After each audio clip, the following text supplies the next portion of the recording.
We had somebody drop off a few kitties last night. Unfortunately, the second little kitty escaped last night, pushed the door open and got out. How do you make friends with a kitty for the first time? Ice cream. Put a little on a straw. We'll put it through the cage and see how it goes. Giving it a little smell.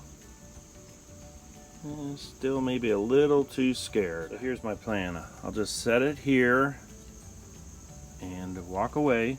Now that the cat knows what it tastes like, we'll try it again. I'll just kind of put it out there and offer it.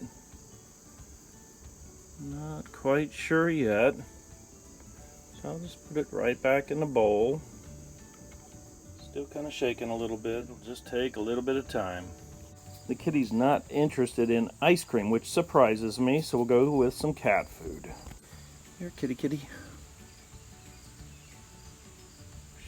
Smelling it.